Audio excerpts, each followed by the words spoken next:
Hello and good morning, dear viewers. You're most welcome to the DAKTARI show, and this is a health educative show which airs on Western TV every Thursday from 10 a.m. to 11 a.m. where we bring you people in the medical field who come and educate you matters regarding your health, on ways you can improve your health status in your homes, in your families, and also in the communities where we stay. And of recent we have had many schedules, and this guest we have today, he talked of respiratory diseases. Last time he was more focused on the chronic respiratory diseases, which he told us these are the diseases which affect the respiratory system, and we can stay with them for a long period of time. That's what he told us by the word chronic. And today he's going to take us through other respiratory infections, where it's going to also talk of pneumonia and other respiratory infections like the pharyngitis and laryngitis. He will tell us of these terms, what do they mean, and how do these structures in the respiratory system or our breathing system, how they look like. You're most welcome to the DAKTARI show, Mr. Anyindo Justin. You can introduce yourself to our viewers and we pick on. Thank you so much, moderator. My name is Anyindo Justin. I am a former student of Moni University who pursued Bachelor of Nursing Science. Here to take you through pneumonia as introduced before by the moderator, respiratory system, which is very common in the communities. Okay, thank you very much, Mr. Justin. We don't take your presence here to educate the community for granted. You have just left maybe your busy schedules, so we appreciate your time, sir. Let's speak on. We are talking about these respiratory infections. There may be a viewer who was not there in the previous episode. Kindly please take us through what is the respiratory system or this breathing system. Thank you so much. As you have said, the respiratory system is the breathing system, which helps one to breathe in air which is needed by the body, and also breathe out air which is not needed by the body, or the one which the body has used, which we call waste air, usually called the carbon dioxide. It consists of the mouth, the nose, the throat, and we go down to the pipes that leads also to the lungs. The lungs is also part of the respiratory system. Actually, it is the most important respiratory organ in the body. So today we are going to talk about an infection that affects the respiratory system, which we call pneumonia. By definition, pneumonia is an inflammation of the lung parenchyma. Last time I said the lung parenchyma. When I call the lung parenchyma, I'm talking about the alveoli, the smallest units in the lungs that helps in gaseous exchange, and the connective tissues that hold the alveoli in position. So pneumonia is an inflammatory disease that affects the lung parenchyma, usually caused by microbial organisms, which includes bacteria and some viruses. So today we are going to look about that infection. It can be moderate, it can be severe. So it varies, and the management for all also are different. So yes. So implying just the pneumonia is just an infection of these lungs or this breathing system. Yes, it is an inflammation of the lung parenchyma. The lung parenchyma gets inflamed, so inflammation is swelling. It is swelling. It is a reaction of the lung parenchyma to infection. When these microorganisms, the bacteria or the virus, gets or lands on the lung parenchyma, the immune system of the body will react, because this is a foreign body, will react to fight this bacteria or the microorganism. And during that reaction is when we realize this inflammation.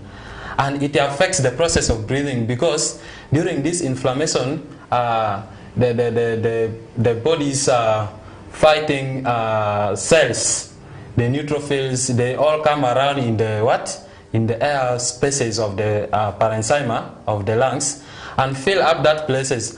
And even the inflammation will cause exudates that will come up in the alveoli and will occupy the alveoli instead of air being occupying the alveoli for gaseous exchange to occur, and you find there will be problem with the breathing.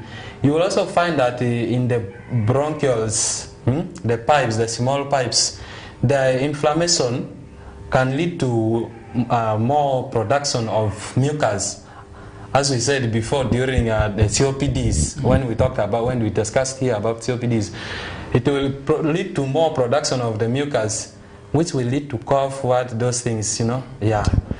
So is this cough and pneumonia? Last time you talked of the word productive, meaning like when someone coughs, that they spit out like mucus.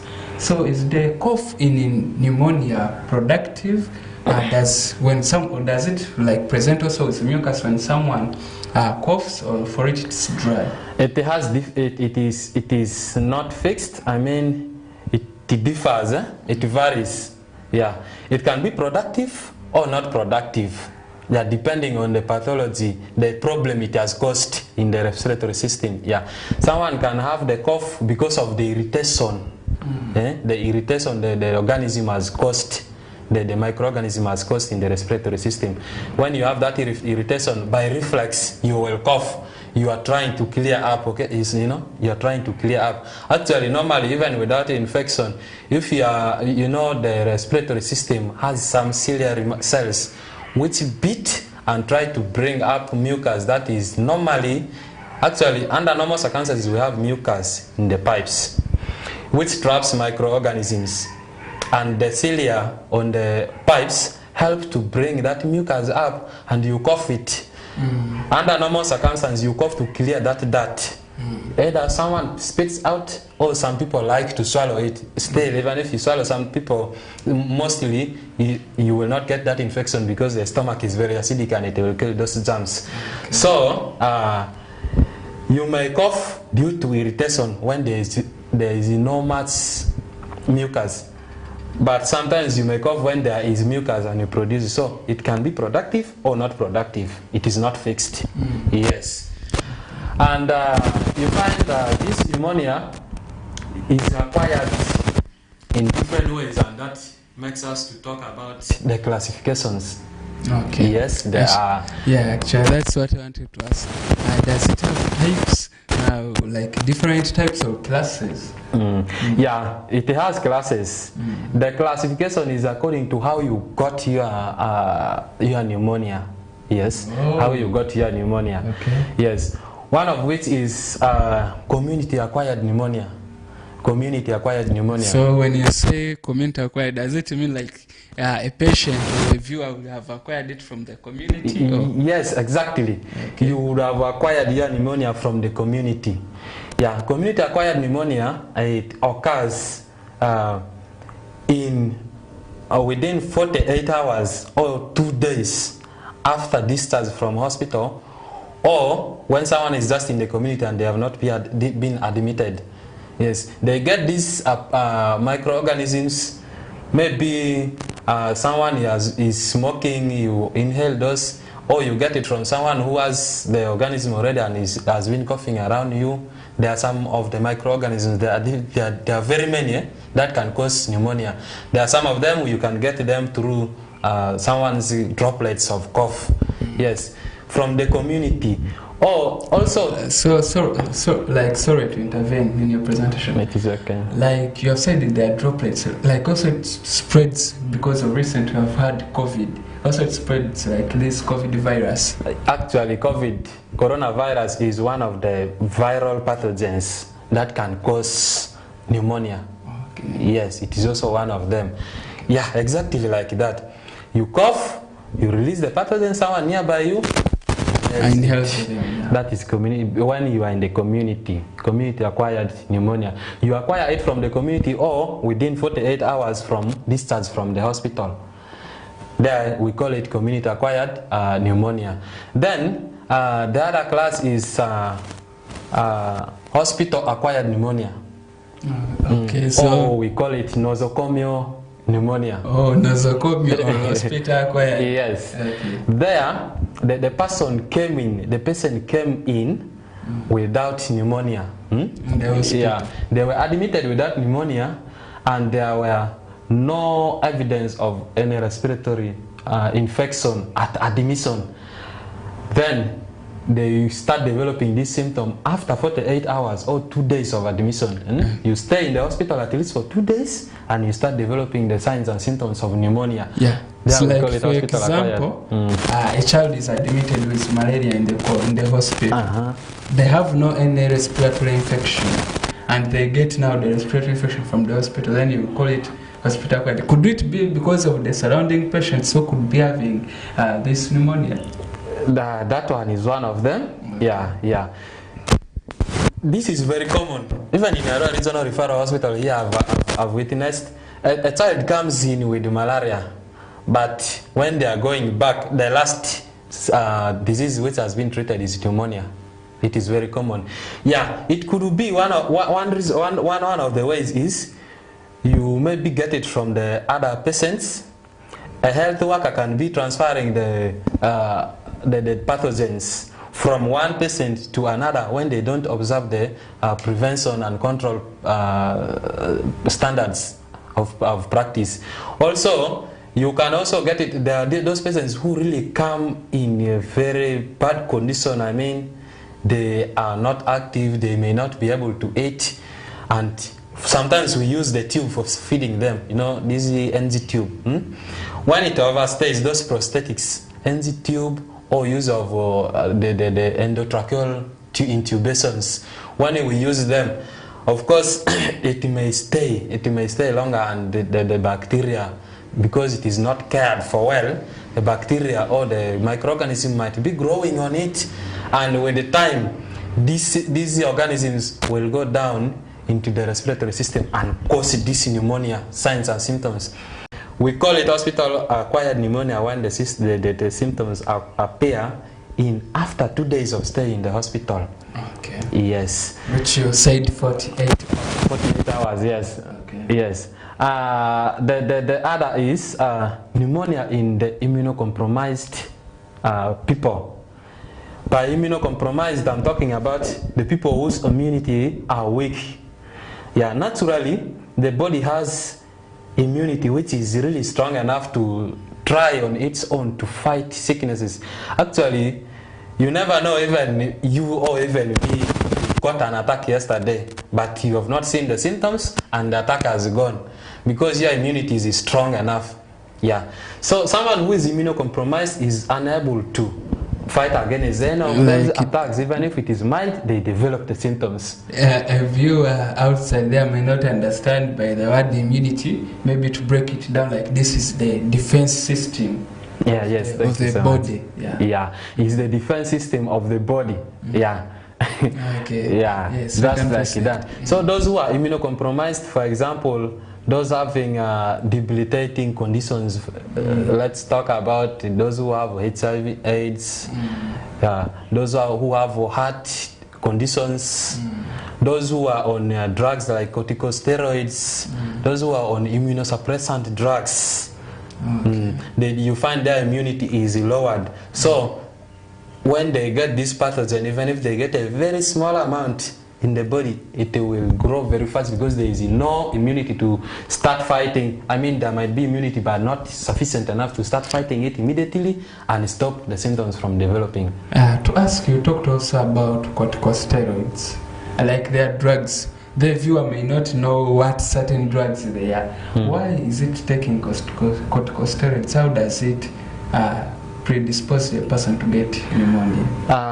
Corticosteroids, usually we take them to avoid inflammation, inflammation and those other immune responses that can cause problems. I mean, for example, somebody who has an obstructive respiratory, which is a respiratory problem, which is in reaction to maybe a gas which is so irritating.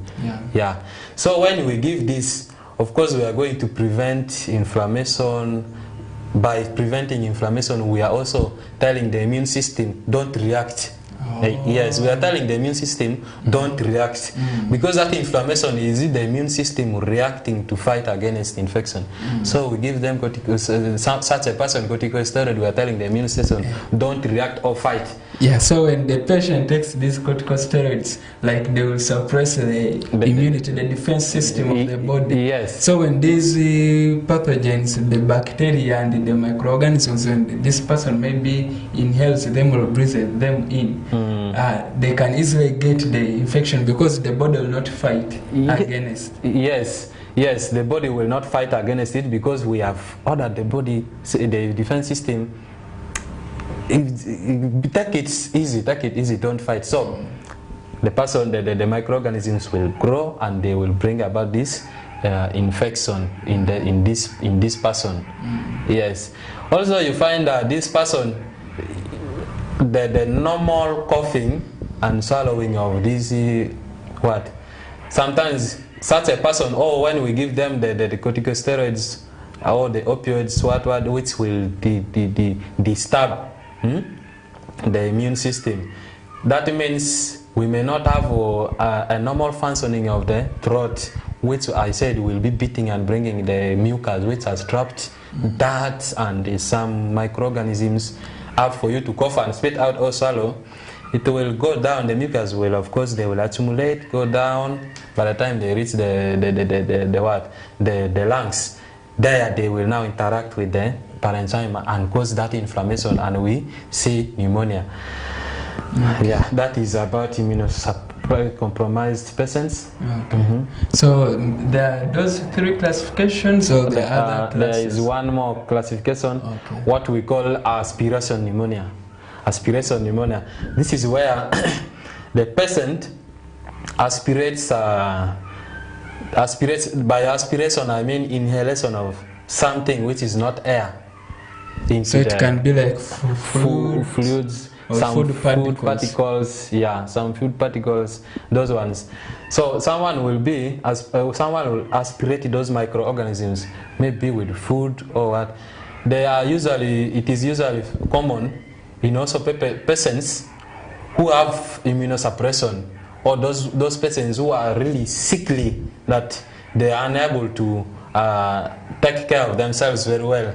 Sometimes they lay on their backs, they don't have a proper control of the epiglottis, the one which closes the air pipe, So food particles or gastric contents in the stomach, sometimes you regurgitate them, you swallow, you aspirate them in the lungs. Now, like someone maybe is vomiting, then these food particles now go into in the process of vomiting, someone tries to breathe in, aspirates the food particles into the breathing system. And so these ones have a high concentration of the normal flora, maybe the bacteria which are in the maybe in the throat, in the esophagus, they go down there, they start growing and cause this infection.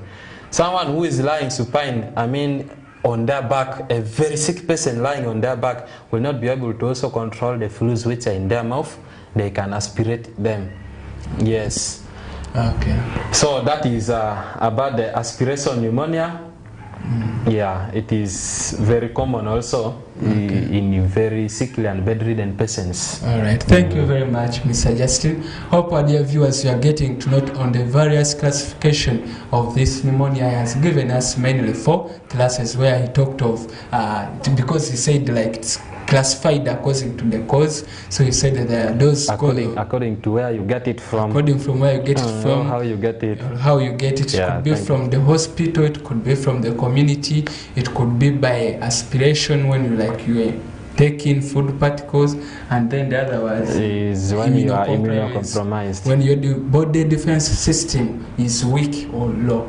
So maybe, Mr. Justin, a viewer outside there is already eager to know, how does pneumonia present? Because we have already talked of the coughing, which can be productive or not productive. How does pneumonia present? Thank you so much, moderator. Pneumonia, as we said, is a problem of the respiratory system. So when someone has pneumonia, they have problem with breathing. Yes, they have problem in breathing. So such a person might present with difficulty in breathing. That person might present with the chest pain because you are using a lot of force to breathe in and out. Yeah, that person might present with the cough. When it is bacterial, that person might be having fever, high body temperature. Those symptoms, usually in mild cases, someone will be having those symptoms. Now when it is severe, where it needs an urgent attention, very, very urgent, the fever will be very high, difficulty in breathing will be so serious that they need even support. The cough will be so much, I mean the frequency will be increased. Then in the hospitals, when we check, you'll find the SpO2, I mean oxygen saturation level of this person is less than 90%. Under normal circumstances, it is supposed to be from 95% to at least 100%. So there we say somehow it is okay, but still 95%, I will have a question mark when I have a person with 95% of oxygen saturation. When we check the pulse rate, it will be above 100 beats per minute. When we take the blood pressure, the person will be hypotensive, you know, yeah, I mean low blood pressure of around 90 over 60 millimeters per mercury. Yet the normal is 120 over 80, so you can see that difference. Yeah, at that point we know, yeah, this person now has severe pneumonia. Okay. Yeah, in children we may have chest indrawing. You can explain on what is chest indrawing if you may not get it. Chest indrawing, you find the child's chest is moving in and out. I mean, when they are breathing, they use a lot of force. The chest is moving in and out, up and down like that. That means they are using a lot of energy to breathe in. They use the accessory muscles to force breathing because they need the air, but the normal force of breathing is not working out. So they start using the chest muscles to breathe in. So yeah, also there might be nasal flaring. Maybe to us, there is a child once also had visited the hospital. This child, now I don't know if it's chest indrawing, so you'll tell me because I'm the expert. Also this child was breathing rapidly when like the chest here, around this time, like there is like a hole. Yeah, that is it. Okay. Yeah, that is it. That is exactly what happens in chest syndrome. Okay. Because the rest will be coming so high, yeah, and the other parts of the body will be remaining downwards. So the chest will be, part of it will be in drawing, and you will you'll be seeing that whole. Actually, you observe the right thing in chest indrawing. Okay. Yeah. Thank you very much. I never knew so I'm a good person in that area. Yeah. Okay. Now also maybe you had talked of chest nozzle flaring. Viewer may not know nozzle flaring, though they may know you. Since you have talked of nozzle, it can relate to the nose. What is nozzle flaring? Yes. In nozzle flaring, the child with the breathing, you will see fluids, fluids around the nose, and the nose will be actually moving as per breathing, but like vibrating. Vibrating, yeah, like as per breathing. As he's breathing in and out like that, the nose will be also vibrating like that, and with some fluids on the nostrils, you know, there. That is when you know that this child has nasal flaring. The child will be also breathing maybe with some grunting. There is some abnormal breathing, abnormal sound you will be hearing. Like that during breathing. That child also has problem. They might be having wheezing, wheezing, a whistle kind of sound when the child is breathing in. Not only children, some people, even old people, might be having that in severe pneumonia. Yeah, and also in old people. In some old people, you may not see any of these signs we have talked about. You will be seeing extrapulmonary signs, signs that are not related to the lungs. The person might be having confusion. The person might be having confusion. The person might be lethargic. I mean, very weak. The elderly people. There you will know this one might be having pneumonia. Then you will have to start taking some measures or tests to to confirm whether really, this person has pneumonia or not. Yeah, those ones. Those are how we know that this person has pneumonia. Okay. Yeah. All right. Thank you very much, Mr. Justin. Indeed, it is educative, and also hope our viewers are getting to know. In case you get any of these signs or symptoms, just know you're having pneumonia, so it will need you to rush to the hospital for further and medical specialized attention. Is pneumonia serious? Like someone can first start home, then they seek medical attention later, or it's an emergency that someone, in case they feel any of those signs or symptoms, they should rush to the hospital? Pneumonia should not be taken for granted. Yes, pneumonia should not be taken for granted. Pneumonia is ranked the 8th cause of death in the USA. People should take note of this. So it should not be taken for granted. It leads to death of around 60,000 people in the United States, and there are always registered cases of around 915,000 in the elderly people. So when someone has these symptoms, don't take it for granted. Please make sure you reach the health service center as fast as possible. And when it is in children, please, it is always considered an emergency. Always as an emergency. And there should be no compromise in taking this child for health attention, because they need to be attended to very fast. But for old people, you don't have to delay to go to the hospital. You please go and get treatment as soon as possible, because this is a respiratory problem which, when it is stopped, the respiratory system, when it is stopped, it is death. Imagine yourself entering underwater where you cannot breathe for 1 minute. That feeling, that is how pneumonia is going to take you, because at any time when it exacerbates, it is just taking you very fast. Yeah, that is it. Okay, thank you very much for clarifying it. Hope our dear viewers, you have heard from Mr. Justin that pneumonia is an emergency. In case you get any of those signs or symptoms, please better rush to the hospital for further medical and specialized management.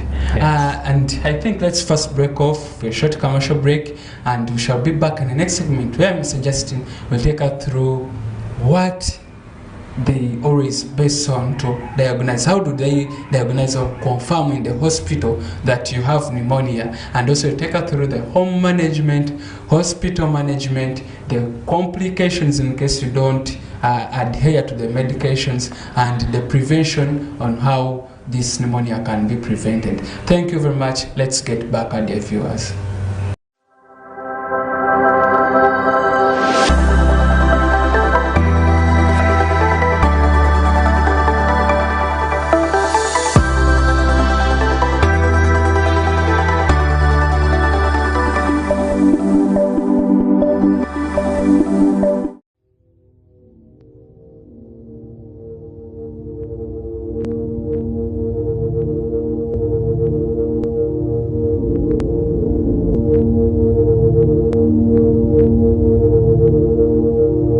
West Nile TV, lighting up the region. The search for Miss Uganda 2024 is on. Get ready to be wowed by the girls' intelligence, charisma, and big dreams. Who will be the next Miss Uganda? Find out starting 10th May every Friday to Sunday at 8 p.m. on Makula Chika, exclusively on Star Times. The show is sponsored by LMZ, Comfort, Nanjing Hotel, Kira Motors, Sheraton, Uganda Airlines, and lead sponsors, Grace Textiles and U-Home. Miss Uganda 2024, true Ugandan beauty.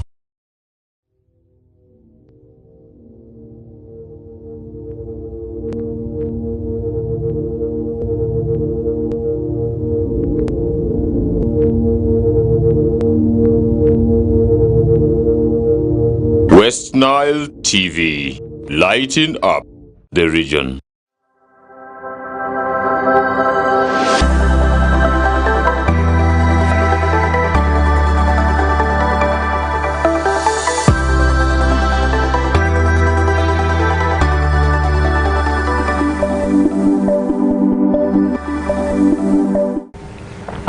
be back, dear viewers, from that short commercial break, and it's still the Daktari show. This is how they always confirm in the hospital you have pneumonia, and also the specialized management, the complications, and the preventive measures you can do in the community or in your family to prevent this pneumonia. We'll be back from that short commercial break, Mr. Justin.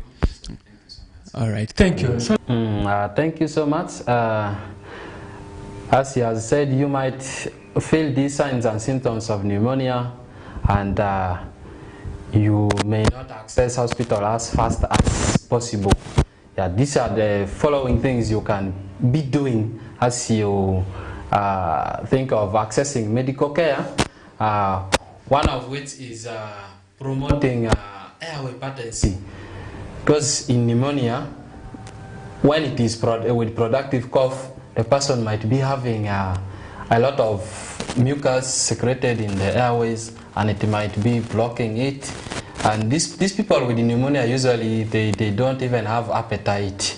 They don't like to take fluids, you know, because they don't feel okay. So the throat can also be dry, you know. So in maintaining the airway patency, encourage the person to take a lot of fluids that soften the mucus and aids coughing. Encourage the person to cough. You know, in schools, I remember in primary school, at a point in P4 I had this cough. In class, when I cough, everyone laughs. Yeah, everyone laughs. So it makes it to look like a culture. Even up to now, I feel very bad to cough in public because I feel like people will laugh at me. But if you feel that you have these signs and symptoms of pneumonia, don't hesitate to cough. Don't encourage that patient or that relative of yours to cough. They should cough and clear the airway so that the airway is patent enough to allow air to go into the lungs and aid breathing and the gaseous exchange to support the patient's life as you wait for a health care service. All right, thank you very much, Mr. Justin. But is it good for someone? The best is to spit it, because you don't know what is in that cough. Yeah. The pathogen you might be having there that has been trapped in the mucus might be also able to cause some digestive system problems. So it is best to spit it. Yeah, it is best to spit it, but some people swallow it. Some people swallow it. Yeah, but it is rare that the swallowing also causes problems, but it can cause. Yeah, it can cause, and I don't advise someone to swallow it. If you have where to spit and it does not cause problems in the public, then please do. Yeah. Yes. And also coughing. When you're coughing, please cover yourself with a tissue. Cover your mouth with a tissue so that you don't affect other people and spread it around. Yeah, actually, some cough in the elbow. Actually, this is the best because you don't infect your hands. Yeah, you don't infect your hands. Yeah, because in our community we have the culture of handshakes. Corona brought for us this one, but still people are going back here. So do like it is. You're leaving these boys here, you go and greet me. I'm going to maybe eat some apple with my girlfriend in town. I'll just eat like that. Yeah, so it causes a problem to me. Or something is eating me. I'm touching, I'm introducing this pathogen already. And you're causing, I will get what? Pneumonia. So it is best to use this or use a disposable tissue which can guard your hand away and you throw it away. Okay. Yes. All right. Thank you very much, Mr. Justin. Also regarding, okay? We were still talking about the community-based management. Yeah. You talked of taking plenty of fluids. I mean, keeping the airway patent. Fluids aids softening the mucus. Coughing clears away the airway, and also you can encourage the person to do what? Deep breathing and pulmonary exercise. That creates the lungs to expand more because it is inflamed. That space is reduced, so it expands more. And also you are training the accessory muscles to help in more forced breathing to aid the gaseous exchange process with that pathology of pneumonia as you wait for medical help. Yeah, actually, also we grew up in the community when someone could get a cough, they rush, you get a name, they make some juice there you take, and also it could work. Yes, that is true. Okay. And it helps. Okay. Yeah. So now to pick on, we have had someone who has got, we are sure, we have a viewer, God forbid, okay, there is a person in the community has gotten these signs and symptoms. They have come to the hospital for specialized management. How do you guys in the hospital always diagnose or confirm that a patient has pneumonia? The first thing that signals to us the person has pneumonia is of course the clinical signs and symptoms which we talked about: the fever, the cough, the chest pains, chest indrawings, those ones. Then we also do history taking. I mean, we ask the patient of some certain things that maybe that happened, or some other sicknesses they had before that can be related to this, or that can expose them to this.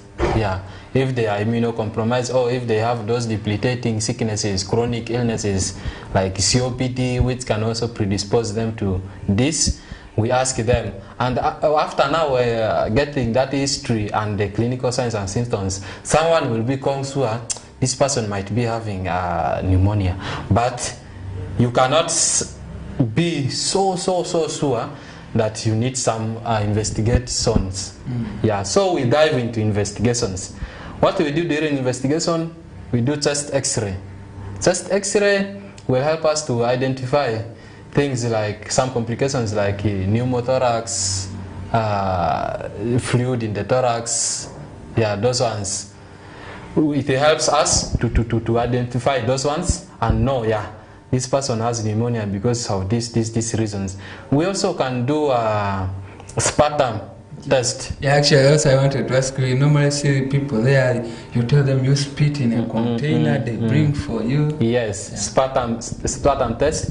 That sputum test, we use it for to do culture and sensitivity.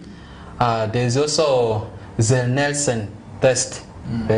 That test is specifically done. Yeah, they usually do it to specify the pathogen that is in the cough that the sputum that you produce. Usually we give a container to the person, we tell them, you go, when you are doing this, usually first rinse your mouth, because the mouth also has some bacteria, but it is normal flora. It is needed in the mouth. You first rinse your mouth, then you take in some breeze and you stimulate cough. When you cough, you put the sputum in the container and you take it in the lab. They do that to help the diagnosis. Also, we do blood test. We do complete blood count. Complete blood count, we call it CBC. This one will help us to know this person is having pneumonia, because pneumonia is an infection, usually bacterial or viral. So when we do CBC, we are able to know in the complete blood count that this person has been infected by a bacteria or a virus, and it helps us in the treatment process. Yeah. Okay. All right. Thank you very much, Mr. Justin. Hope our dear viewers have gotten to know why they always ask for your sputum, or how should I say? Sputum, or yeah, the cough. Yeah, the cough when you spit out. Why they always ask it whenever we go in the hospitals. They always want to know what is the cause of this, maybe pneumonia or these coughs, to be specific, whether it's bacteria, whether it's a virus, and whether there are maybe these local allergens. Maybe it could be just be dust. Thank you very much, Mr. Justin. So in case you have done all those tests and you find someone is positive, like let me say they have this pneumonia, how do you guys in the hospital always manage our patients medically or in a specialized way? Thank you. Medically, we give them, of course, drugs. Yeah, we give them drugs. in the moderate state, we give them capsules, amoxicillin capsule, 500 milligrams to 1 gram, depending on the age of the patient. I will give them that one for 5 days. Yeah, it will help to kill the bacteria. But when the patient is having allergy to penicillins, because amoxicillin is a penicillin, when the person has the allergy to penicillins, we give them either doxycycline, 100 milligrams, yeah, for around 14 days or 7 to 10 days there. Or if doxycycline is not there, we give them erythromycin, 500 milligrams, yeah, 500 milligrams 8 hourly for 5 days to 7 days. That is in the mild state.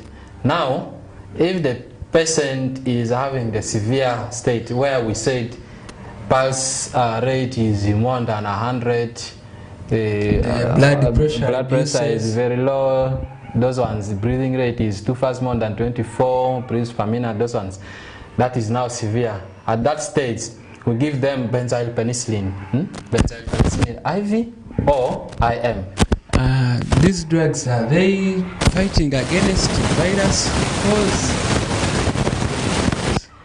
They are fighting against bacterial cause. Actually, viral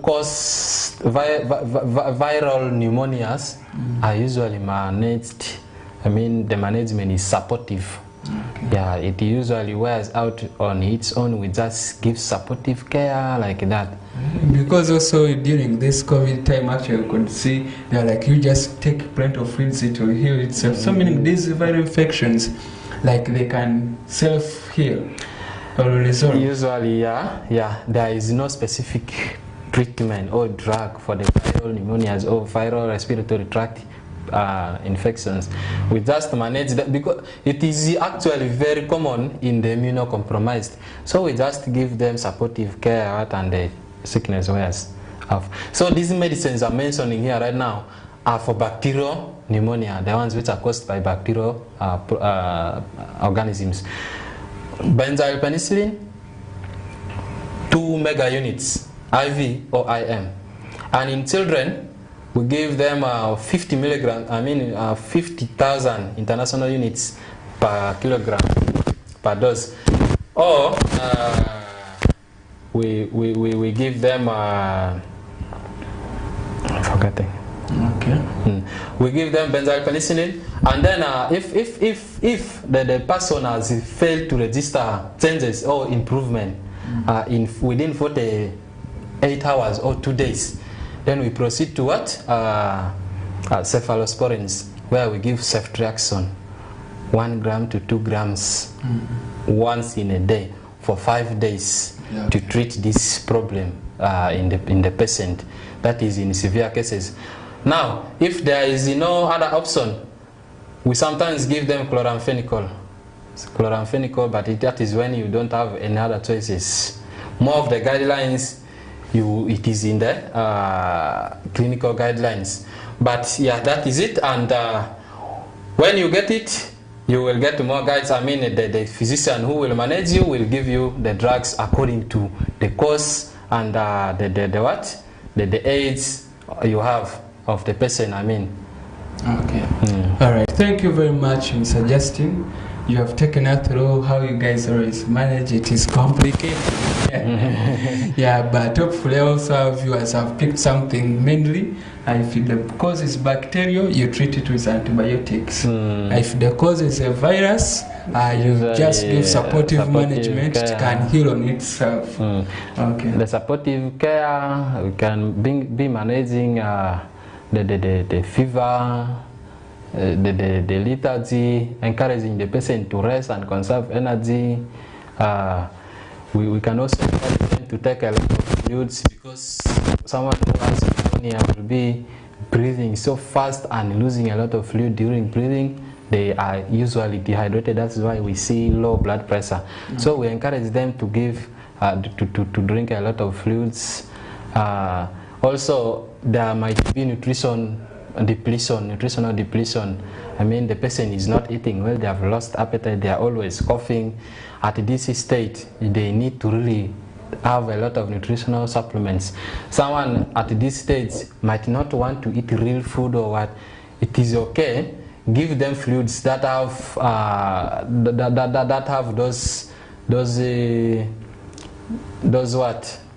Proteins, vitamins, and Okay. electrolytes. I mean, yeah, those ones, those juices you buy from the ready-made juice from the commercial shops. You buy those juices, they take them. It helps to nourish them and bring it back their energy.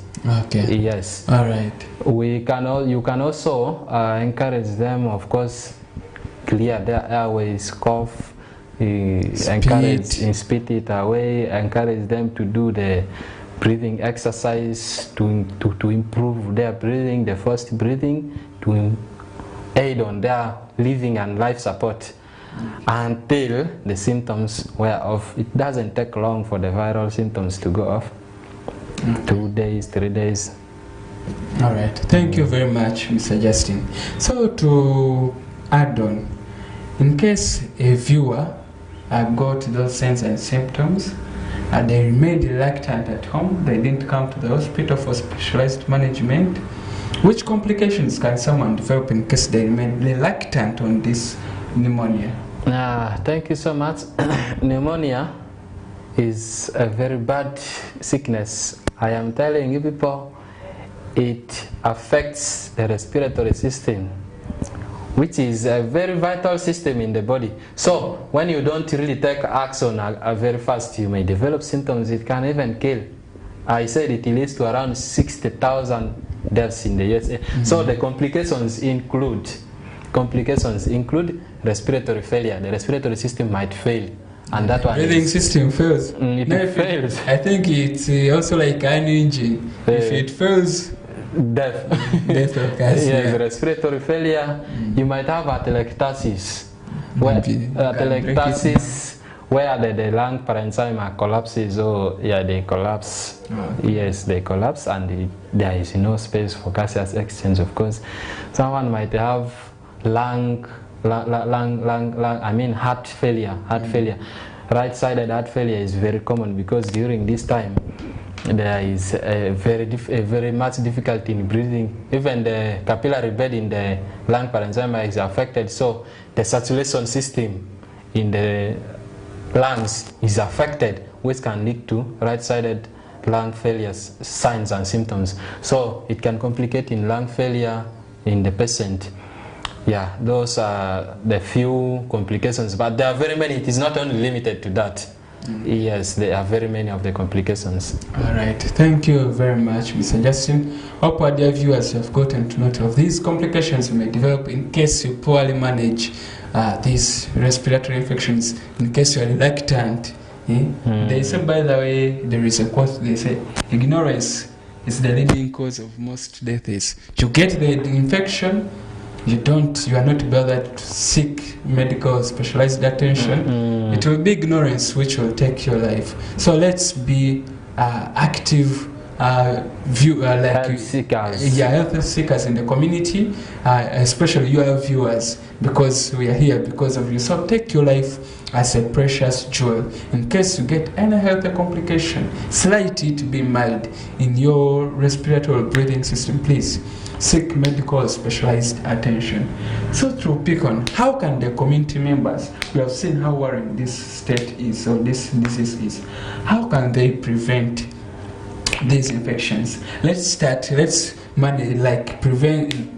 at the preventive measures based on the classification. If it's community-acquired pneumonia, how can the community members prevent community-acquired pneumonia? One of the first things I will talk about is smoking. Smoking cigarette. When you are smoking, quit. If you don't smoke, try. Smoking cigarette affects the ciliary system of the respiratory tract and the pipes. That helps to produce mucus and also bring the mucus up. The mucus that traps the dust and the microorganisms. When you smoke cigarette, that normal mechanism is affected.